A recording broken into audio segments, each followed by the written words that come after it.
Hello, and welcome to the first video of Tips with Theresa. My name is Theresa, and I'm with BrightShadow Business Solutions. I'm looking forward to sharing with you over the upcoming days, weeks, months, and hopefully years, many different tips and tricks that I've learned in different offices throughout my career, things that people have asked me about, things that I find just gets lost somewhere in all of our information. There's so many different things that we can do with the programs that we use every day and the people that we speak with that it's hard to keep it all straight. And by no means do I know everything. And I'm happy to answer any questions that people have to the best of my ability. But today I'm going to share some information with you about Microsoft Excel.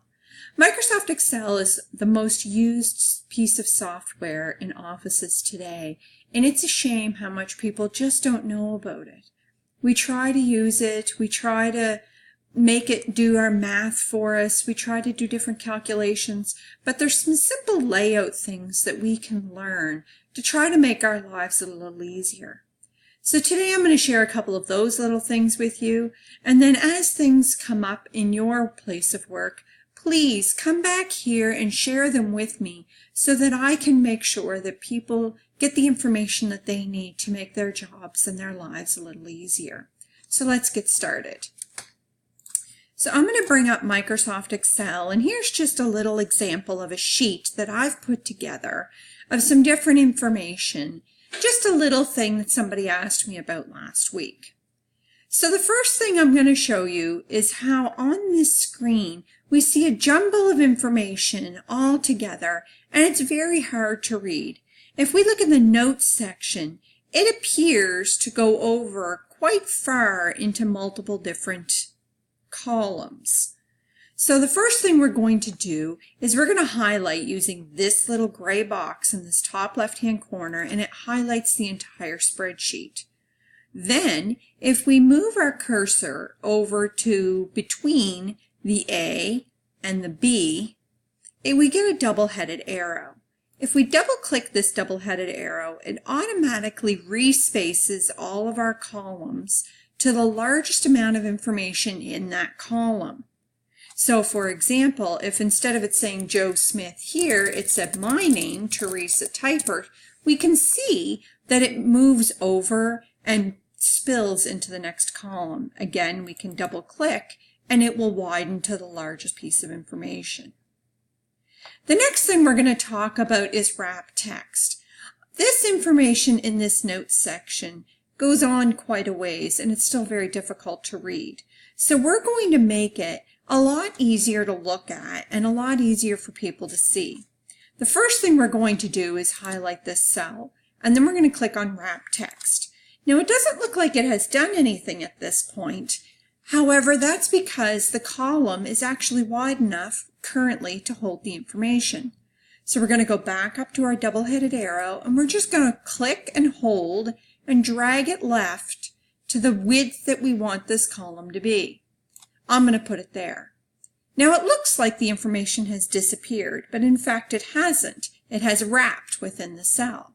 The way to be able to see that information is if we go back and get our double-headed arrow between rows 2 and 3 and double click, it makes that information immediately visible. Still a little difficult to read though, because August 16th, 17th, and 21st doesn't line up very well. So now we're going to do that. Now we all know that if we double click on the cell and we just hit enter, it goes to the next cell, and we can't actually manipulate any data within that cell. I'm going to show you how you can. So we want to put August 17th at the beginning of a new row. Now right now it looks like it's on a new row, but when we click in this cell we can see that it isn't. So we're going to go to the beginning of August 17th, and we're going to hold down the Alt key and click enter. Now it doesn't look like anything happened, but then if you hit enter again, you can clearly see that August 17th is at the beginning of a new row. We're going to do the same thing for August 21st. So again, we double click, hold down our Alt key, hit enter, and it moves it to the beginning of a new row. Hit enter again, and we'll come out of that cell, and you can see that August 16th, August 17th, and August 21st are all on different rows. Just to recap, we highlighted the top green corner cell. This highlights the entire spreadsheet.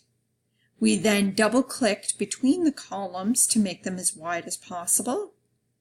We clicked Wrap Text specifically on this cell, and I should note that if you highlight a whole column and click Wrap Text, it will wrap text for the entire column, so we don't have to do this for each row.